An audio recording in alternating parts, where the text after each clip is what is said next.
ताली बजाओ, पानी पाओ। नवादा का रहस्यमयी पाताल कुआं।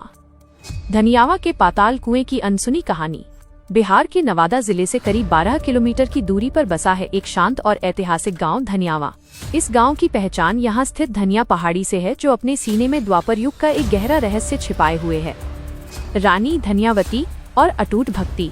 कहा जाता है कि द्वापर युग में मगध के प्रतापी राजा बिंबिसार की पुत्री रानी धनियावती भगवान शिव की अनन्य भक्त थीं। वे अक्सर राजमहल के कोलाहल से दूर इस शांत पहाड़ी पर महादेव की तपस्या करने आती थी। रानी की भक्ति इतनी निश्चल थी कि आज भी इस पहाड़ी की हवाओं में उनकी श्रद्धा महसूस की जा सकती है। 3 ताली और प्रकट होता जल। कहानी का सबसे चमत्कारी हिस्सा वो पाताल कुआं है, जो आज भी कौतूहल का विषय बना हुआ है। लोक मान्यताओं के अनुसार जब रानी धनियावती भगवान शिव की पूजा करती थीं और उन्हें अभिषेक के लिए जल की आवश्यकता होती, तो वे मां गंगा का स्मरण करती थीं।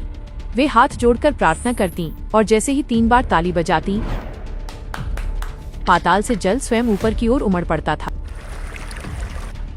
मां गंगा अपनी भक्त की पुकार सुनकर स्वयं जल के रूप में वहां प्रकट हो जाती थी। रानी की इसी अगाध श्रद्धा और उनके नाम के कारण ही इस स्थान का नाम धनियावा पड़ा।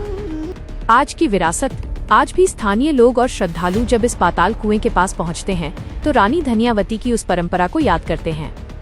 ये स्थान न केवल एक धार्मिक स्थल है, बल्कि हमारे गौरवशाली मगध साम्राज्य और उसकी सांस्कृतिक जड़ों की याद दिलाता है। दोस्तों, हमारे जिले नवादा की मिट्टी में ऐसे कई अनमोल रत्न छिपे हैं। धनियावा का ये पाताल कुआं हमें सिखाता है कि जहां सच्ची श्रद्धा होती है, वहां कुदरत भी अपना चमत्कार दिखाने से पीछे नहीं हटती। उम्मीद है आपको हमारे जिले की ये गौरवशाली कहानी पसंद आई होगी। ऐसी ही और ऐतिहासिक जानकारियों के लिए जुड़े रहें। धन्यवाद।